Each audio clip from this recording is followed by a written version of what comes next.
महाभारत के युद्ध की असली ताकत कितनी विशाल थी। पांडव और कौरव की सेना, यह सिर्फ एक युद्ध नहीं था, यह था धर्म और अधर्म के बीच का महासंग्राम। महाभारत एक ऐसा युद्ध जिसने न सिर्फ दो कुलों को बल्कि पूरे मानव इतिहास को बदल कर रख दिया। आपने सुना होगा अक्षौहिणी सेना, लेकिन क्या आप जानते हैं इसका अर्थ? एक अक्षौहिणी सेना में होते हैं 21,870 रथ, 21,870 हाथी, 65,610 घुड़सवार और 1,09,350 पैदल सैनिक। अब सोचिए, जब लाखों योद्धा एक ही मैदान में उतरते हैं तो वो दृश्य कैसा होगा। कौरवों के पास थी 11 अक्षौहिणी सेना, लगभग 24 लाख सैनिक। उनके सेनापति थे भीष्म पितामह, अजय, अपराजेय और अखंड निष्ठा के प्रतीक द्रोणाचार्य, नीति और शस्त्र विद्या के आचार्य कर्ण, दानवीर और महायोद्धा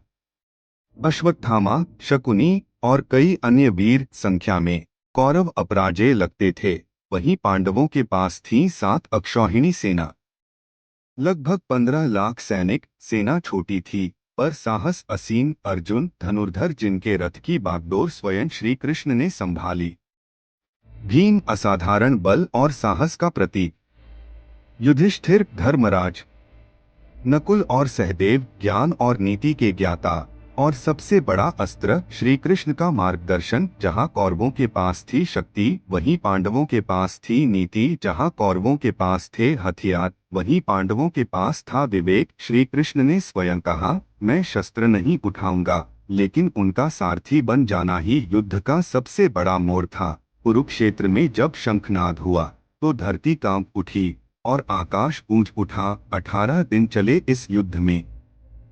लाखों योद्धा वीरगति को प्राप्त हुए। धरती रक्त से लाल हो गई, रथ टूटे, ध्वज गिरे, लेकिन अंत में सिर्फ एक ही पक्ष रह गया। 18वें दिन युद्ध का अंतिम सूर्य अस्त हुआ। पांडव विजयी तो हुए, पर विजय के साथ आई एक गहरी खामोशी। वो खामोशी जिसमें समाई थी भाईचारे की चीत्कार, माताओं की पुकार और वीरों की अंतिम सांस। श्री कृष्ण खड़े थे, शांत, स्थिर और गहरे, जैसे कह रहे हो, ये केवल जीत नहीं, एक युग का अंत है। महाभारत हमें सिखाता है, युद्ध केवल शस्त्रों से नहीं, धर्म, नीति और नियत से जीते जाते हैं। संख्या चाहे कम हो, यदि साथ हो सत्य, तो विजय निश्चित है, क्योंकि अंत में धर्म ही विजयी होता है।